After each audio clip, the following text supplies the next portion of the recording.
భూమి గుడిలో ఒక అమ్మవారి దగ్గర నిలబడి ఉంటుంది. అక్కడ వాళ్ళందరూ కూడా గాజులు విసిరివేస్తూ ఉంటారు. "ఏంటండి ఎందుకలా వేస్తున్నారు?" అని భూమి ఒక ఆవిడని అడగటంతో, "అది అమ్మవారి త్రిశూలం. మన మనసులో ఏవైనా తీరని కోరికలు ఉంటే అవి తీరుతాయో లేదోనని మొక్కుకొని ఈ త్రిశూలంపై గాజులు విసిరివేస్తారు. ఆ త్రిశూలంలో గాజు పడితే మన కోరిక నెరవేరుతుంది.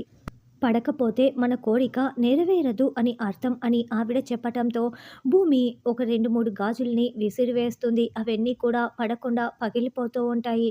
దాంతో భూమి చాలా ఎమోషనల్‌గా ఫీల్ అవుతూ చాలా చాలా ఏడుస్తూ అక్కడ ఉన్న చాలా గాజుల్ని తీసుకొని విసిరివేస్తూ ఉంటుంది. అయితే ఒక్క గాజంటే ఒక్క గాజు కూడా త్రిశూలంలో పడకపోవటంతో భూమి కుప్పకూలి ఏడుస్తూ ఉంటుంది. మన మధ్య భార్యాభర్తల సంబంధం తెగిపోయింది అని గగన్ మాట్లాడిన మాటల్ని గుర్తు చేసుకుంటూ, అయితే నా కోరిక నెరవేరదా? నేను బావ ఇక కలవమా అని భూమి కుప్పకూలి ఏడుస్తూ ఉంటుంది. అయితే అప్పుడే శారద అక్కడికి వచ్చి, "నువ్వు భయపడకు భూమి, లే, ఇదిగో నా గాజు ఇస్తున్నాను. ఇప్పుడు నువ్వు ఆ త్రిశూలం దగ్గరికి విసురు" అని శారద ధైర్యం చెప్పి తన చేతి గాజుని తీసి భూమి చేతిలో పెడుతుంది.